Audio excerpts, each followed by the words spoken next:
Next आता है जन विश्वास इनिशिएटिव। ये वाला जो पैराग्राफ है सबसे ज्यादा इंपॉर्टेंट है। इसके दो मेन मुद्दे हैं। नंबर 1, डीक्रिमिनलाइजेशन करनी है। अब देखो, बड़े ज्यादा जेल का इंफ्रास्ट्रक्चर भी नहीं अपने पास इम्प्रीजनमेंट का, और छोटे छोटे क्राइम्स के लिए अगर इम्प्रीजनमेंट दी जाएगी, पहले तो लाइन में लगना पड़ेगा क्योंकि पेंडेंसी ऑफ केसेस भी बहुत ज्यादा है। मतलब हमारे जो कोर्ट्स है वो ऑलरेडी ओवरबर्डन्ड है, ठीक है। तो डीक्रिमिनलाइजेशन करनी है। कैसे? इसका मतलब ये नहीं है कि कुछ भी पनिशमेंट नहीं दी जाएगी। इसमें क्या बोला कि क्या करना है, जेल से क्या करो, इसको रिप्लेस कर दो विद फाइन, मतलब मॉनेटरी पनिशमेंट दे दो यहाँ पे, ठीक है। और ये अप्रोच यहाँ पे विश्वास बिल के अंदर, यानी कि जो अब एक्ट बन चुका है, पास हो चुका है, इसको बोला गया है अप्रोच डंडा टू डेटा। ये सरकार ने बोला है डंडा टू डेटा, मतलब इतनी ज्यादा हार्श पनिशमेंट की जरूरत नहीं है कुछ ऑफेंसेस के लिए, तो उसके लिए मॉनेटरी यानी कि फाइन वगैरह इंपोज कर दीजिए रादर देन उनको जेल करने के। एग्जाम्पल देख लो, जैसे बिजनेस कोई करता है तो कई बार क्या होता है, लाइसेंस वगैरह को रिन्यू भी करना पड़ता है और उनको जेल कर दी जाती है। अब वो शायद भूल गए थे या शायद खुद ही डिले कर रहा था, तो बोला गया कि इसमें इम्प्रीजनमेंट की जरूरत नहीं थी। यहाँ पे मॉनेटरी फाइन लगा देना चाहिए था, आपको पैसा ले लेना चाहिए था रादर देन उनको इम्प्रीजन करने के। तो कुछ ऐसे ही बहुत सारे प्रोविजन है हमारे एक्ट्स के अंदर, हमारे लॉज के अंदर, उनको बोला गया कि अब डीक्रिमिनलाइज करेंगे। एंड नंबर 2, फोकस बोला कि हम सिटीजन को यहाँ पे सब्जेक्ट की तरह ट्रीट नहीं करेंगे अब, पर उनको एज अ पार्टनर की तरह ट्रीट करेंगे।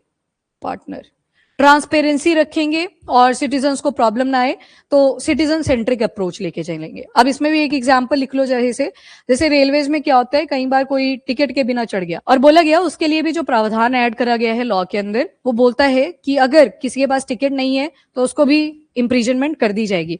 और आज तक मतलब करोड़ लोगों में से अगर एनुअली डेटा उठाएं तो सिर्फ 8 लोग ऐसे हैं जिनको जेल दी गई थी क्योंकि उसके पास टिकट नहीं था। तो ये क्या शो कर रहा है कि एक तो इस प्रोविजन में जो अगर टिकट नहीं है किसी के पास तो उसको पहली बात तो जेल करने की जरूरत नहीं है, और अगर जेल का प्रोविजन है भी तो करोड़ों में लोग ट्रेवल करते हैं थ्रू आउट ईयर, और उसमें से सिर्फ 8 ही लोगों को कहाँ भेजा गया था, जेल में। तो मतलब बाकियों को जेल भी नहीं भेजा गया और वो केस भी सामने नहीं आया। तो कहीं ना कहीं यहाँ पे करप्शन होती है, ब्राइब्स के केसेस होते हैं, पैसे का लेन देन, कि देख ले जेल जाना पड़ेगा, फाइन देना है तो दे दे, मुझे ही पकड़ा दे, वो वाली सिचुएशन। तो बोले यहाँ पे करप्ट प्रैक्टिसेस भी बहुत सारी होती हैं। तो इसके जो दो मेन मोटो आते हैं, दैट इज नंबर 1 डीक्रिमिनलाइजेशन, कि वो जो इम्प्रीजनमेंट करने की जरूरत नहीं है, उसकी जगह पे आप फाइन ले सकते थे। एंड नंबर 2 सिटीजन सेंट्रिक रहेगा, कि सिटीजन को सिर्फ एज अ सब्जेक्ट की तरह ट्रीट नहीं करेंगे, उसको भी एज अ पार्टनर लेके चलेंगे और सिटीजन सेंट्रिक अप्रोच बनाएंगे, ताकि जो जनता का ट्रस्ट है विद रिस्पेक्ट टू गवर्नमेंट उसे इंश्योर करा जा सके। और जब ये दोनों मोटोज यहाँ पे अटेन कर लिए जाएंगे तो ये शो करेगा नारा of ruling government, that is minimum government and maximum governance. चलो, ये सरकार ने बोला, वो मैंने आपको बता दिया। अब इस बिल के अंदर क्या क्या चीजें थी जो कि अब एक्ट बन गया है, ठीक है, आप खुद ही याद रखना है, एक लाइन मैंने ऐड कर दी आगे। ये पीआईबी ने डिटेलिंग दे दी थी इसके बिल के ऊपर पहले ही, जब ये पास नहीं हुआ था, उसके बाद ये लोकसभा में भी एंड राज्यसभा में भी पास कर जाता है, तो अभी के लिए एक्ट है। तो जन विश्वास अमेंडमेंट ऑफ प्रोविजन बिल 2026, अब यहाँ पे एक्ट लग जाएगा, ठीक है। बाकी सारी डिटेलिंग वही रहेंगी, बस पास हो गया तो एक्ट लग जाएगा। इसमें 79 सेंट्रल एक्ट्स हैं, उसमें चेंजेस करे जाएंगे, और 23 मिनिस्ट्रीज के अंडर ये एक्ट्स आती हैं, और अराउंड 784 प्रोविजन होंगे जिनमें डीक्रिमिनलाइजेशन और ये सिटीजन सेंट्रिक अप्रोच अडॉप्ट करी जाएगी। छोटा ये बता दिया कि मल्टीपल सेक्टर हैं, सारे आपने याद नहीं करने, 23 मिनिस्ट्रीज है, उनके अंडर 79 सेंट्रल एक्ट्स है, उनके अंदर फर्दर 784 प्रोविजन है। तो अभी सी बात है, सारी याद नहीं करोगे। जैसे 2 एग्जाम्पल तो मैंने दे दिया आपको, कि कोई बिजनेस मैन था, मतलब ये क्या शो कर रहा है साथ में, ईज ऑफ डूइंग बिजनेस, वो प्रोसेस भी सिंप्लीफाई करनी है, ईज ऑफ डूइंग बिजनेस। तो बोला कि अगर कोई बिजनेस कर रहा है और ऊपर से रिन्यू नहीं कर पाया था, वो कंप्लायंस प्रॉपर नहीं हो पाई, तो उसके लिए उसको जेल में भेजने की जरूरत नहीं थी, तो मॉनेटरी यानी कि फाइन ले लो चुपचाप, जेल भेजने की जरूरत नहीं है। तो ईज ऑफ डूइंग बिजनेस को भी ये प्रमोट करेगा। यहां से आपको क्या दिख रहा है, तो 79 सेंट्रल एक्ट है, तो सारी तो आप याद नहीं करोगे, एग्जाम्पल उठा के लिख सकते हो 2-3 जो मैंने आपको यहाँ पे भी बता दिए। देन दूसरा, कितनी मिनिस्ट्रीज के अंडर ये एक्ट्स आती हैं, 23 मिनिस्ट्रीज हैं, तो आपको लर्न करने की जरूरत नहीं है। एंड 784 प्रोविजन, आपको सिर्फ एम पता होना चाहिए कि इसका मेन एम क्या था। 23 में जब आया था तब भी सेम एम था, लास्ट ईयर भी जब आपने पढ़ा था तब हमने सिर्फ बिल के बारे में पढ़ा था। अब ये फाइनली एक्ट है जो 2026 में चेंजेस हुए। अब ये जो बिल होगा ये मेनली अमेंडमेंट करेगा ताकि जो लिविंग है हमारी इजी हो सके।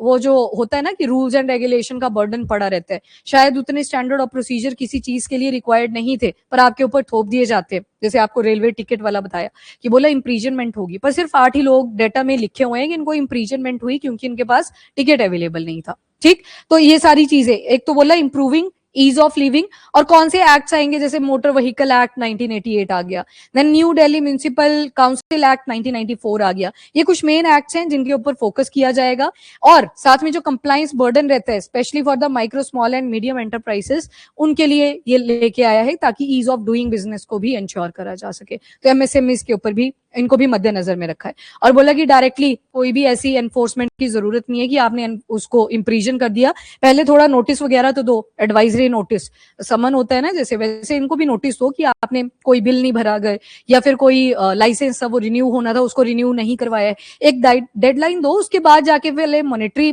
आपका जो फाइन वगैरह रहता है उस पेनल्टी को इम्पोज करो, फिर उसके बाद जाके स्ट्रिंजेंट आप एक्ट जो जैसे इम्प्रीजनमेंट है उसको इम्पोज कर सकते हो। लास्ट में मतलब ये स्लॉट रखना है, जब बहुत ही ज्यादा हो गया तब जाके कहीं इम्प्रीजनमेंट आए। उल्टा करने को बोला है, पहले इम्प्रीजनमेंट पे फोकस कर रहे थे, अब बोल रहे हैं फाइन पे ज्यादा फोकस करने की जरूरत है। ये वाला इंपॉर्टेंट है जो की टेक अवेज निकल के आए हैं इस जन विश्वास इनिशिएटिव के, और इसका मेन एम क्या आ गया कि लॉस को सिंप्लीफाई करना है और ट्रस्ट को स्ट्रेंथन करना है जो जनता का है टुवर्ड गवर्नमेंट। अब देख लेते हैं इसमें पूरी डिटेलिंग। तो एक तो बोल रहा है कि लार्ज स्केल डीक्रिमिनलाइजेशन करेंगे जो माइनर कंप्लायंस की प्रॉब्लम आती है, मतलब जो छोटे मोटे ऑफेंसेस होते हैं कंप्लायंस को लेके, जहां पे कोई प्रोसीजर था, कोई प्रोसेस था, उसको वो फुलफिल नहीं कर पाया, जैसे कोई एमएसएमई है वो उस चीज को फुलफिल नहीं कर पाया, तो उसमें स्ट्रिक्ट पनिशमेंट की जरूरत नहीं है, पहले एडवाइजरी जारी कर दो, फिर उसके बाद अगर नहीं माने तो फाइन इंपोज कर दो, ना ही माने फिर जाके कहीं आप इम्प्रीजनमेंट कर सकते हो। तो बोला कि सिंप्लीफाई करना है जो माइनर ऑफेंसेस है, यहाँ पे हीनियस ऑफेंसेस की वैसे भी बात नहीं करी गई है, मर्डर हो गया, रेप हो गया, उनकी बात वैसे भी नहीं कर रहे, ये माइनर ऑफेंसेस यहाँ पे कीवर्ड आएगा। ये बिल पास कर दिया गया पार्लियामेंट के अंदर, और कोर फिलॉसफी क्या है, डंडा टू डेटा, क्योंकि अगर आप इंडियन पीनल कोड जब पढ़ा करते थे जो अब भारतीय न्याय संहिता बन गया है, तो आईपीसी तो अंग्रेजों के टाइम पे आया था, और वो जो उनके अंडर पुलिस ऑफिसर्स हुआ करते थे वो लोगों को रोकते थे, किस चीज से रोकते थे, ताकि वो ब्रिटिशर्स के अगेंस्ट ना जाए। तो उस टाइम पे जो अप्रोच थी वो कैसी थी, डंडे वाली थी। फिर 1947 में आजाद हुए पर आदतें वैसी रहेगी, आज भी वैसे ही पनिशमेंट करने की ट्राई करी जाती है। तो अब गवर्नमेंट ने बोला कि इसके ऊपर फोकस करने की जरूरत नहीं है, डेटा के ऊपर फोकस करिए, क्या वो ऑफेंस सच में इतनी पनिशमेंट के लायक था या नहीं था।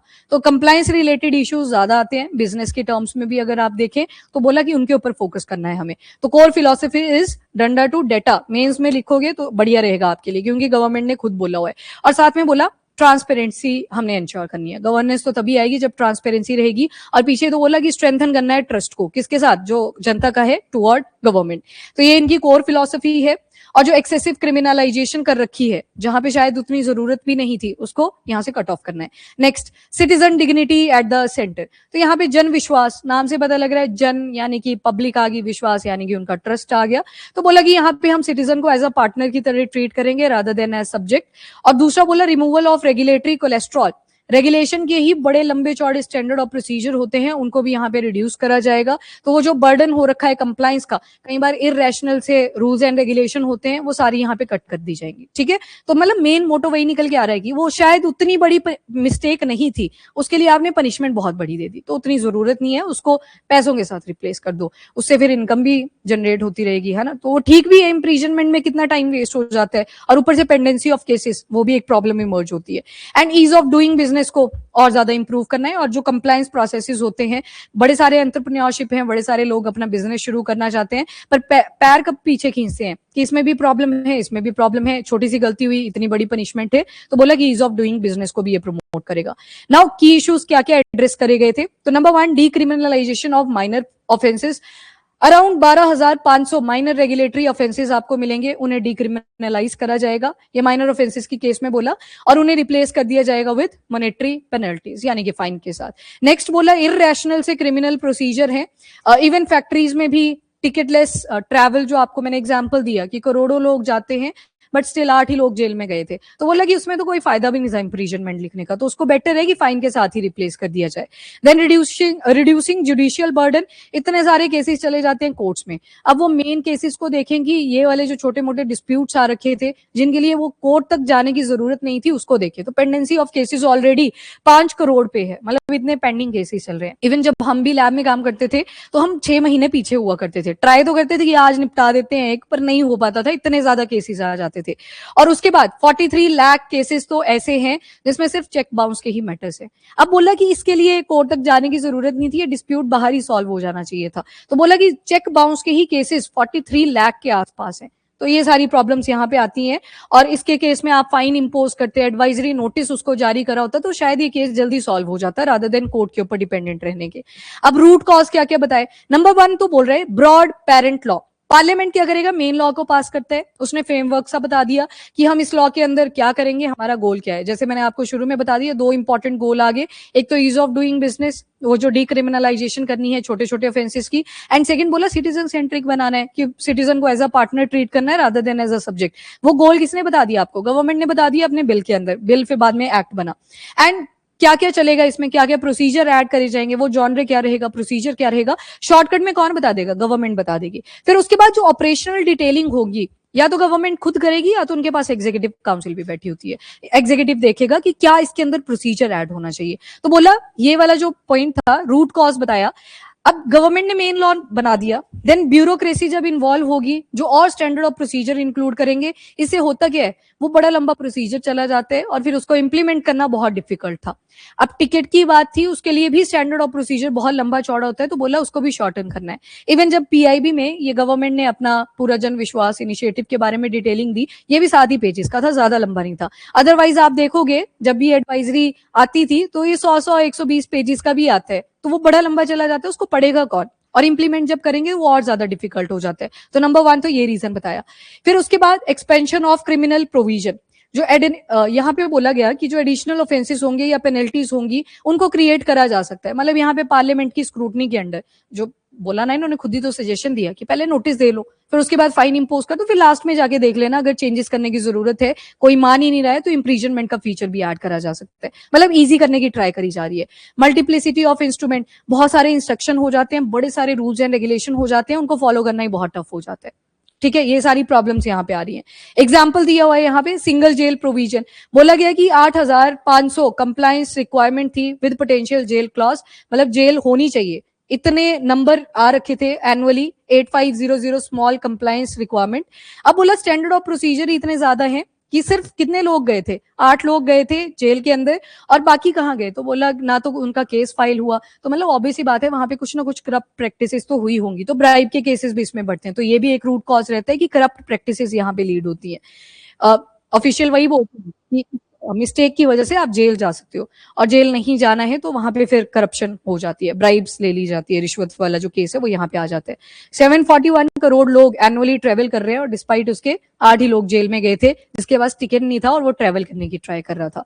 एक और यहाँ पे केस बताया हुआ है, अच्छा, economic and business impact, high informality in business. अब बोला कि बिजनेसेस में भी देखा जा रहा है, जो एंटरप्राइजेस हैं बड़े सारे इनफॉर्मल सेक्टर में ही काम करने की ट्राई कर रहे हैं। क्यों, गवर्नमेंट से बचने के लिए कि इतने ज्यादा लंबे चौड़े इनके रूल्स एंड रेगुलेशन हैं, तो फटाफट से निपटा लेते हैं। एंटरप्राइजेस की जब बात करें, शॉप्स आ गए, छोटे मोटे बिजनेसेस आ गए, उनकी हमने यहाँ पे बात करी। तो बोला इनफॉर्मल सेक्टर, ना तो प्रॉपर रजिस्ट्रेशन है, ना तो लेबर कोड्स यहाँ पे इंप्लीमेंट करे जाते हैं, क्योंकि अब रजिस्टर ही नहीं है, तो जरूरी थोड़ी उन्होंने लेबर कोड जो 2019 में आए थे, अप्रैल 2026 में उसको बोला गया था कि हम पूरी तरह से इम्प्लाई कर देंगे, तो ये लेबर प्रोटेक्शन नहीं वहां पे प्रोवाइड करी जाती, कोई इंश्योरेंस नहीं होता, कोई सोशल सिक्योरिटी प्रोवाइड नहीं करी जाती।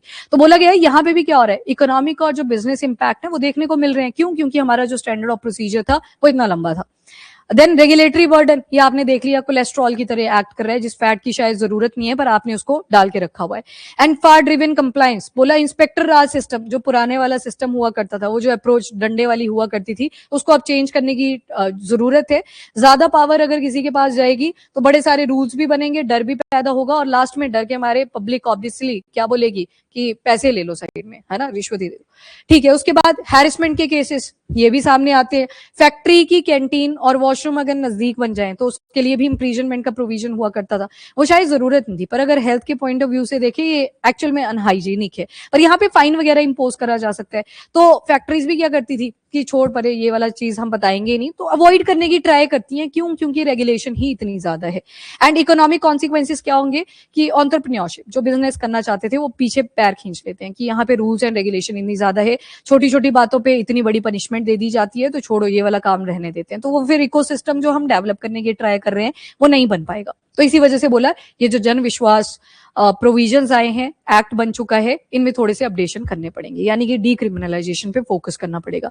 3 फेजेस में चलेगा ये। फेज 1 में क्या आएगा, प्रोसीजर बता दिया जाएगा गवर्नमेंट के थ्रू, जो आपने पीछे भी पढ़ा कि पहले ब्रॉड पेरेंट लॉ बनता है, जिसके अंदर गवर्नमेंट अपने गोल सेट कर देगा, मोटो सेट कर देगा उसके बारे में, और फिर अगली जैसे स्मॉल मिस्टेक होगी तो फाइन या पेनल्टी डाल दो, अगर सीरियस ऑफेंस हो गया तो फिर आप किसकी तरफ जा सकते हो, इम्प्रीजनमेंट की तरफ। तो पहला तो इसका प्रिंसिपल डिफाइन करा गया, वो जो मेन एम है, मोटो है, उसके बारे में फोकस करा। फेज 2 में आएगी इन्वेंट्री। इन्वेंट्री का मतलब है अब कंप्लीट लिस्ट बनेगी, प्रॉपर रिकॉर्ड बनेगा, जो भी स्टैंडर्ड ऑफ प्रोसीजर ऐड करने की जरूरत है वो सारा सेकंड फेज में आएगा, और कोई अगर रेगुलेटरी वायलेशन करता है तो कैसे उसको इंप्लीमेंट करना है वो सेकंड फेज में आएगा। और ज्यादा हार्श पनिशमेंट की यहाँ पे जरूरत कहाँ पे है, उन एरियाज को आइडेंटिफाई करना पड़ेगा कि कहाँ पे ज्यादा पनिशमेंट प्रोवाइड करनी है, कहाँ पे जेल का प्रोविजन ऐड करना है, एंड डिसाइड करना पड़ेगा कि कहाँ से रिमूव करना है जेल को। तो ये इन्वेंट्री वाले पार्ट में तो पहला प्रिंसिपल आ गया, मोटो गोल क्लियर करा। यहाँ पे इन्वेंट्री में कहाँ पे जरूरत है किस प्रोविजन को ऐड करने की, जहां पे हार्श पनिशमेंट देनी चाहिए, और कहां पे नहीं है जरूरत, मतलब जेल का प्रोविजन ऐड करना है, वो जो पीछे पहले पेज पे आपने देखे इतने सारे प्रोविजन अपडेट करे जाएंगे। एंड फेज 3 आएगा, यानी कि इसकी एप्लीकेशन मतलब इन्वेंट्री में देख लिया कहां पे एडिशन करनी थी, कहां डिलीशन करनी थी, अब उसको इंप्लीमेंट कर दिया जाएगा, और सिविल पेनल्टीज के थ्रू उसको रिप्लेस कर देंगे, फाइन्स के थ्रू उसे रिप्लेस कर दिया जाएगा। डन। तो ये 3 फेजेस में चलेगा। और फ्यूचर जो विजन है जन विश्वास अमेंडमेंट बिल 2026, आप यहाँ पे अब एक्ट लगाते रहना, पर आपको पता लग गया कि ये पास हो चुका है, एक लाइन लिखी हुई थी वहां पे। तो पहले तो डिजिटाइजेशन ये हर चीज में हम कर रहे हैं, वो भी यहाँ पे इंक्लूड होगा। इससे क्या होगा, जो ब्यूरोक्रेटिक प्रॉब्लम्स आती हैं वो भी रिमूव होंगी, कंप्लायंस बढ़ेगा। सिंगल सोर्स ऑफ ट्रुथ, एक ही जगह से आपको सारी इन्फो मिलेगी तो वो ज्यादा बेटर रहता है, ऑब्वियस बात है। उसके लिए आपको मल्टीपल पोर्टल्स ओपन करने की जरूरत नहीं है, तो एक सिंगल सोर्स रहेगा, इससे ट्रांसपेरेंसी भी इंश्योर होगी। Unified portal. डीरेगुलेशन, वो जो बोला कि पहले फैसिलिटेशन में प्रॉब्लम आ रही थी, प्रोसेस इजीली नहीं हो पा रहे थे, वो भी कहीं ना कहीं इजी होंगे जब आप उन यूजलेस जो आपके प्रोविजन हुआ करते थे उनको रिमूव करेंगे। तो ये बिजनेस और सिटीजन दोनों को ही सपोर्ट करेंगे। तो बिजनेस और सिटीजन, यानी कि पहला एम वो जो ईज ऑफ डूइंग बिजनेस है, एंड दूसरा जो सिटीजन सेंट्रिक अप्रोच थी। एंड स्ट्रेंथन ड्यू प्रोसेस, मतलब फेयर तरीके से और जस्ट तरीके से आप लॉ को इम्पोज करेंगे। जितनी बड़ी गलती थी उतनी ही हार्श पनिशमेंट, और जितनी छोटी माइनर ऑफेंस था उसको रिमूव करा जा सकता है। इवन इसके पहले जब जन विश्वास बिल आया था 2025 वाला, जब आपने पढ़ा था, याद है आपको 25 में भी आया था, उसमें याद करो एक प्रोविजन हुआ करता था कि अगर कोई गाय है, सोचो उसने बर्थ दिया है बेबी को, तो उसके पास जो कैपेसिटी आती है मिल्चिंग की वो अवेलेबल है, अगर किसी ने ओपनली उससे मिल्चिंग कर ली तो वो भी माइनर ऑफेंस में काउंट करा गया था। तो उस टाइम पे भी अप्रोच कैसी थी, सिटीजन सेंट्रिक, कि इसमें तो शायद इतनी बड़ी इंप्रीजनमेंट की जरूरत नहीं थी, तो वो यूजलेस था, तो उनको कट ऑफ कर दिया गया। तो सिटीजन सेंट्रिक बनाना है, रीजनेबल, फेयर और जस्ट तरीके से लॉ यहाँ पे प्रोवाइड करे, जो प्रोविजन है वो उसके वर्दी हो तो उसके हिसाब से पनिशमेंट ऐड करी जाएंगी। तो मतलब वही है मेन जो फोकस है अब गवर्नमेंट का, न्याय के ऊपर है, जस्टिस के ऊपर है, और ओवर नीति की पॉलिसी कंट्रोल नहीं होना चाहिए कि रूल ये कहता है और रूल आपका बहुत लंबा चौड़ा है, तो वो चीज यहाँ पे कट ऑफ करी गई है। तो दैट्स इट, ये आपका था इंपॉर्टेंट एक्ट, और मेंस के point of view as well as from the prelims point of view दोनों के लिए इंपॉर्टेंट है। मेन मोटो याद रखना, मोटो के अराउंड ही सारे पॉइंट्स रिवॉल्व कर रहे थे।